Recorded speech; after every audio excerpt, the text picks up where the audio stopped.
Olá pessoal, sejam bem-vindos ao canal Geopoliticando e vamos direto ao assunto. Hoje nós temos 4 matérias para analisar com vocês. A primeira delas é isso aqui, ó. Os republicanos lá do Congresso norte-americano estão culpando o Departamento de Estado do país deles por contornar uma obrigação, um mandato, sobre financiamento de grupos de censura. Ou seja, eles não poderiam estar financiando grupos de censura e, segundo os republicanos, eles o fizeram.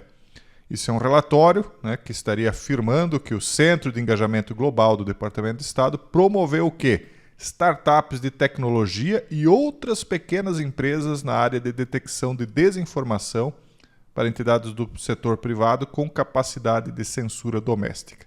Então vamos traduzir isso aqui.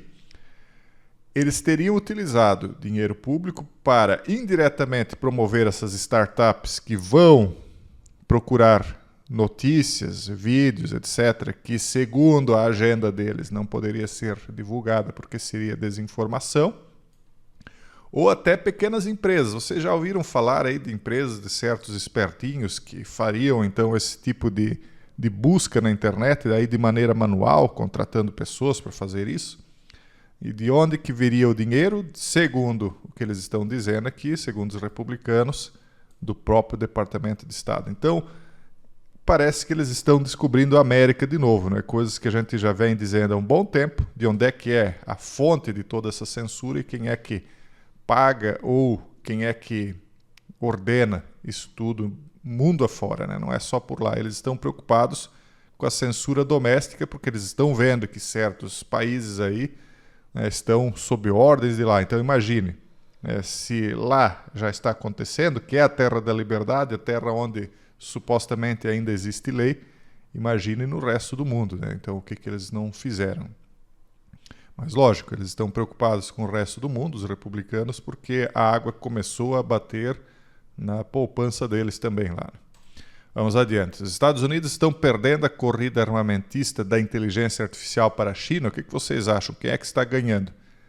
Nós começamos a relatar essa corrida há mais ou menos 3 anos, e dissemos que achávamos que os Estados Unidos tinham mais chance, né, de chegar lá, porque, primeiramente, eles tinham os chips, depois eles tinham a tecnologia, a expertise, né, os profissionais que trabalhavam com isso, mas a China, de alguma maneira, está conseguindo avançar e avançar rápido. Estão aí para lançar um super chip que ninguém esperava que surgisse, né, de fabricação própria.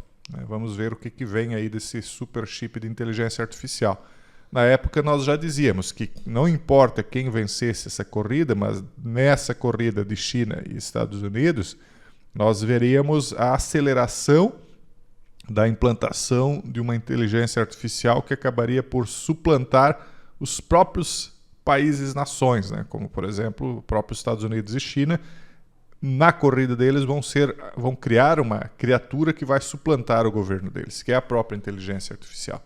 Então, nessa guerra entre os dois países, eles estão criando um monstro que vai devorar todos os países. O governo dos Estados Unidos, há muito tempo defensor do avanço da tecnologia para fins militares, vê a inteligência artificial como chave para a próxima geração de ferramentas de combate. Vários investimentos recentes e iniciativas do Pentágono mostram que os líderes militares estão preocupados em acompanhar e ficar à frente da China e da Rússia, 2 países que fizeram grandes avanços no desenvolvimento de sistemas de inteligência artificial. Então, na visão de todos esses países, aquele que vencer a guerra da inteligência artificial domina o mundo. E na visão de quem vê as coisas de uma maneira um pouco mais realista e distópica, na verdade, a inteligência artificial é que vai acabar dominando. Eu mostrei para vocês lá no canal Casando o Verbo, acho que foi lá, não lembro se foi lá ou foi aqui, um vídeo em que um drone atacava 2 soldados e eles tentavam atirar naquele drone daqui e dali, não conseguiam, até que um teve que jogar uma metralhadora contra o drone. Foi lá no canal Casando o Verbo, nessa semana mesmo, acho que foi.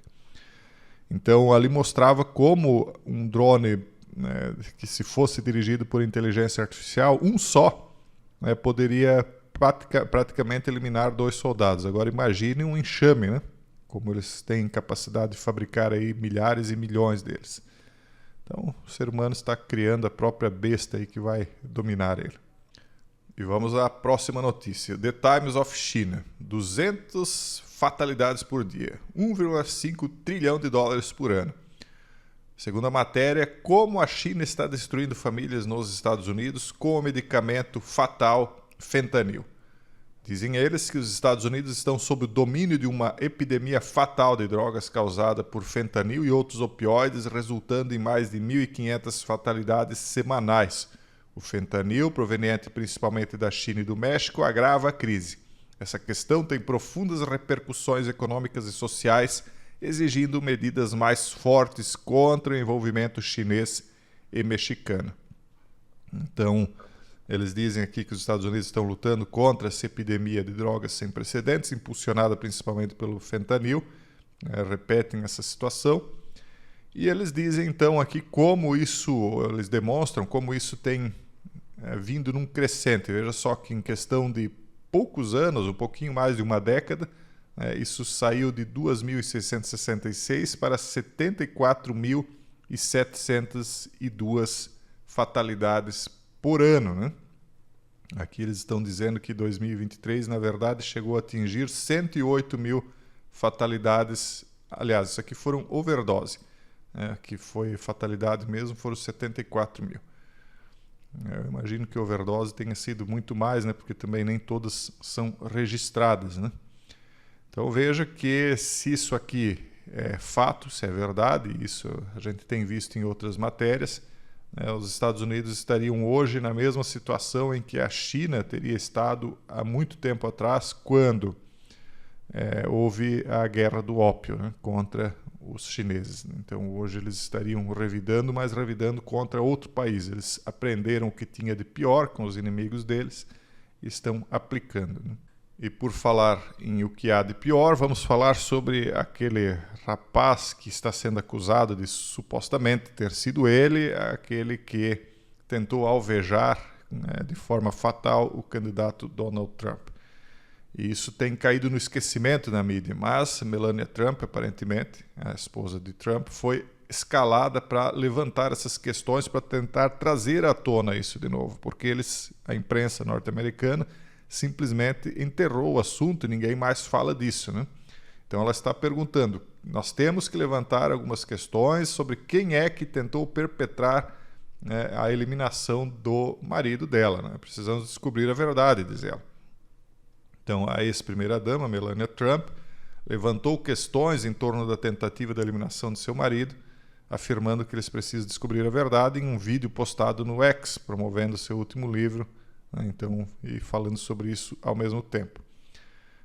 Ela disse que foi uma experiência horrível e angustiante, que a tentativa de acabar com a vida do marido dela foi, de uma certa maneira, silenciada, que agora o silêncio em torno disso parece pesado e que não posso deixar de me perguntar por que os policiais não prenderam o atirador antes dele ter feito o que fez, né? Quer dizer, todo mundo viu ali que ele andava pelo telhado, corria de um lado, corria para o outro, e nada aconteceu. Aí depois que houveram os tiros, aí então eles alvejaram ele e impossibilitaram qualquer interrogatório. Então ela diz, definitivamente há mais na história, precisamos descobrir a verdade.